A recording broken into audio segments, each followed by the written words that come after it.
इंसानी फितरत है कि वो जिंदगी भर सख्त मेहनत से जो असासे और मलकियत बनाते हैं, उनकी ख्वाहिश होती है कि उनके मरने के बाद वो उनकी औलाद के हिस्से में आए। मगर याद रहे कि ये हुक्म सिर्फ मलकियत और जायदाद के लिए है। लेकिन बदकिस्मती से हमारे कुछ सियासतदानों ने हुक्मरानी और इक़्तिदार को भी अपनी मलकियत समझ रखा है।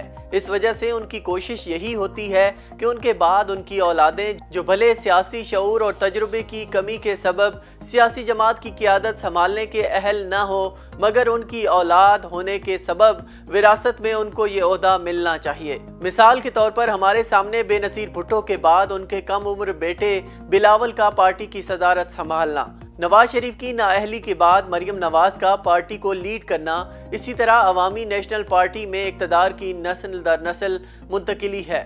मगर खुशकिस्मती से हमारे मुल्क में कुछ सियासी जमातें ऐसी भी हैं जहां इस किस्म का कल्चर मौजूद नहीं है। आज की इस वीडियो में हम आपको इन्हीं जमातों के बारे में बताएंगे। तो सबसे पहले बात कर लेते हैं जमात इस्लामी की। तंजीमी ढांचे के हिसाब से जमात इस्लामी को मुल्क भर की सबसे मुनज़्ज़म जमात तस्लीम किया जाता है, जिसकी तंजीम मुल्क भर के हर यूसी में मौजूद है। इसकी रुकनीत हासिल करना एक बाकायदा अमल है, जिससे कबल बाकायदा तरबियत के एक तवील मरहले से गुजरना पड़ता है।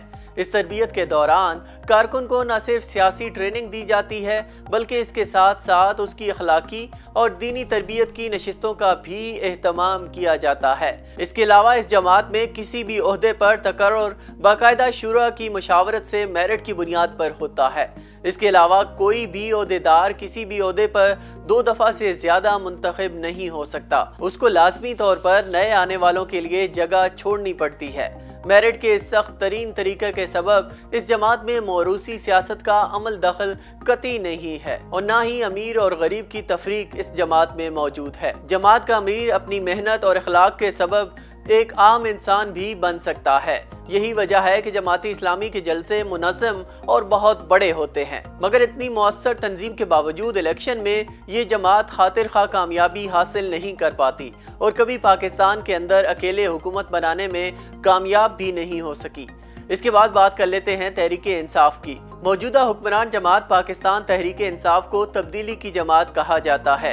इसने बहुत सारे हवालों से मुल्क के निज़ाम में तब्दीली का दावा किया, जिसमें से एक दावा मौरूसी सियासत के खात्मे का भी था और ये दावा इस हवाले से पूरा होता हुआ नजर आया कि जमात के कायद इमरान खान ने अपने दोनों बेटों को न सिर्फ सियासत से दूर रखा, बल्कि इक़्तिदार में आने के बावजूद उन्हें मुल्क से भी दूर रखा। इसके अलावा तहरीक इंसाफ के बाकी ओहदेदारों के बच्चे भी कहीं नजर नहीं आते। यहाँ तक कि जहांगीर तरीन की नाअहलियत के बाद जब उनके बेटे को इलेक्शन लड़ने के लिए टिकट दिया गया, तो तहरीक इंसाफ के अंदरूनी हलकों में इस फैसले की सख्त तरीन मुखालफत की गई, यहाँ तक कि वो इलेक्शन भी हार गए।